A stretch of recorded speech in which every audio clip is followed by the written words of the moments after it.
수달둥둥. 구독과 좋아요는 수달둥둥에게 많은 힘이 됩니다. 구독은 무료입니다.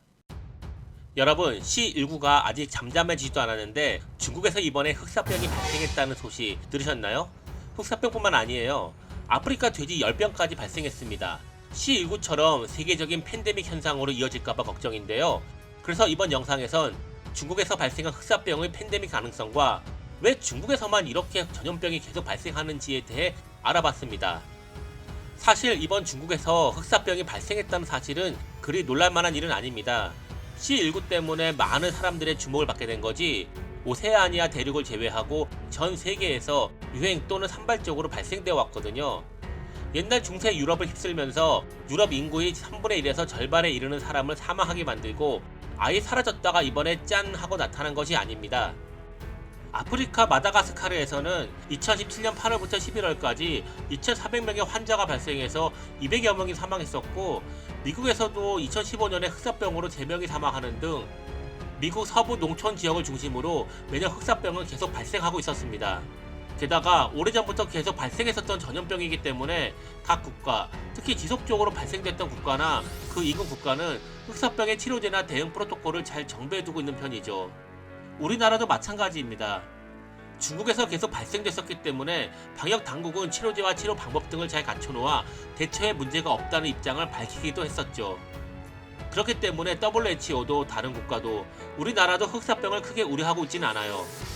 그래서 처음에는 중국에 흑사병이 발생했다는 소식이 한참 시끄러웠다가 큰일이 아니다, 발생하더라도 잘 대응할 수 있다, 안심해라 라는 내용의 기사들이 나오고 있는데요. 저 수달둥둥은 좀 다르게 생각합니다. 더 경각심을 가져야 할 때라고 보거든요. 이번에 중국에서 발생한 흑사병을 지금까지 일어났던 흑사병처럼 대하면 안 되기 때문인데요.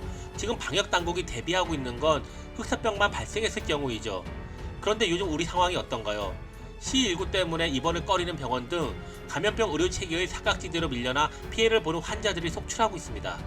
상당수 의료기관들이 C19 공포증 때문에 환자를 가려받느라 골든타임을 놓치는 경우가 늘어서 치료도 못 받고 죽게 되는 경우도 적지 않게 발생하고 있죠.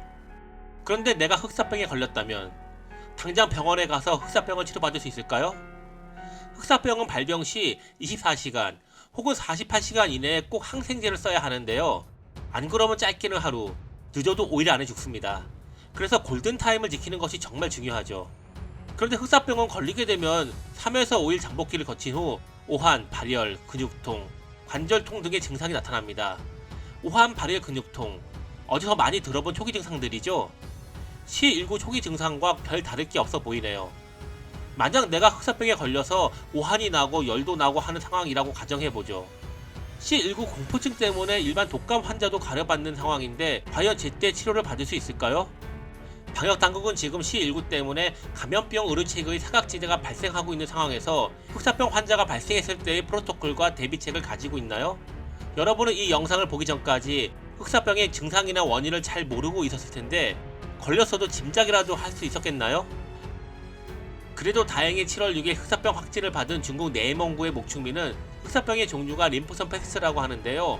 다행이라고 말씀드린 이유는 림프절 페스트는 쥐 벼룩에 감염된 들쥐, 토끼, 마못 등 야생 설치류의 체액이나 혈액에 접촉하거나 벼룩에 물리면 전염될 뿐 폐렴성 페스트처럼 사람과 직접 전파는 발생하지 않아 국내 확산적 확률은 적어 보이거든요. 다만 최근 중국에서 발견된 신종 돼지 인플루엔자 변종 바이러스 G4는 돼지에서 사람으로 감염이 가능하기 때문에 긴장의 끈을 놓아서는 안 되는데요. 중국 농업대 순홍레이 박사 등 23명으로 구성된 연구진은 미국 국립과학원 회보에 이 신종 바이러스 관련 논문을 발표하면서 G4 바이러스가 팬데믹으로 발전할 필수 요소는 모두 가졌다. 돼지간 감염을 통제하고 사람을 대상으로 한 감독을 시급히 강화해야 한다고 경고했습니다. 아직 사람 대 사람의 감염은 확인되지 않았지만 돼지에서 사람의 호흡기를 통해 감염된다는 것은 밝혀졌으니 제2의 C19가 되기 전에 경각심을 갖고 대응해야겠죠. 그리고 대응뿐만 아니라 계속되는 중국발 전염병의 원인을 찾아 없애야 하는데요. 언제까지 계속 중국이 싸지르는 똥들만 치우고 살 순 없잖아요. 그 똥들로는 홍콩 독감, 사스, 조류 인플루엔자, 코로나, 흑사병, 신종 돼지 인플루엔자 변종 바이러스 등이 있습니다. 이 정도 되면 중국 전염병 배양지 아닌가요? 이렇게 된 데에는 중국인들의 야생 동물을 즐겨 먹는 식문화 플러스 청결치 않은 위생관념 및 환경이 주 원인이라고 합니다. 중국발 전염병들이 대부분 동물로부터 사람으로 넘어온 바이러스가 원인이거든요. 7월 1일 내이몽고 북서쪽 몽골에서도 흑사병 환자 2명이 나왔었는데 이땐 형제 2명이 설치류의 일종의 마못을 사냥해 고기를 먹은 뒤 증상을 보였다고 합니다. 그리고 중국에는 야생동물 시장들이 참 많은데요. 전혀 위생적이지 않아요. 관리가 되지 않고 있죠.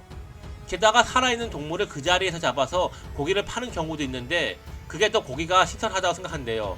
이런 안 좋은 위생 환경에서 야생 동물들과 밀접하게 지내는 특성 때문에 동물 바이러스가 사람에게 전염될 가능성이 크게 된 거죠. 영국 옥스퍼드대 증거기반 의학센터의 톰 제퍼슨 선임 연구원은 많은 바이러스가 전 세계 곳곳에 활동을 중단한 상태로 있다가 여건이 유리해지면 창궐한다. 인구 밀도나 환경 상황 등 무엇인가로 인해 불이 붙는 것으로 봐야 한다. 라며 바이러스 창궐에 있어서 환경의 영향력을 말했는데요. 다른 곳에서 없어진 바이러스도 중국처럼 안 좋은 환경에서 다시 발생할 수 있다는 거죠. 그렇기 때문에 중국발 전염병 발생을 줄이기 위한 가장 좋은 방법은 중국인들이 식문화를 바꾸고 위생관념을 지켜주는 건데요. 실제로 이번 C19 이후로 젊은 층에선 야생동물 거래나 섭취를 영구히 그만하는 의견도 나왔지만 여전히 많은 사람들이 야생동물 식용을 포기할 수 없다며 위험을 감수할 가치가 있다라고 하고 있기 때문에 중국발 전염병 박멸은 어려워 보입니다. 또한 새롭게 발견되는 바이러스의 70%가 동물에서 전파되는 걸로 봤을 때 앞으로 전염병 창궐은 끝날 것 같지 않아 보이네요. 알베르 까미의 소설 페스트에 이런 구절이 있죠. 페스트균은 결코 죽거나 사라지지 않는다.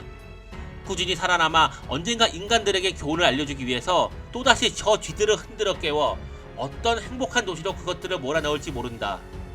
중국은 대체 얼마나 많은 바이러스에 당하고 나서야 그 교훈을 얻게 될까요? 지금까지 세상의 모든 시사와 지식을 쉽게 알려주는 수달중중이었고요. 여러분들은 중국발 전염병에 대해 어떻게 생각하는지 여러분의 의견을 댓글로 남겨주시기 바랍니다. 영상이 마음에 드셨다면 구독과 좋아요, 클릭 부탁드립니다. 감사합니다.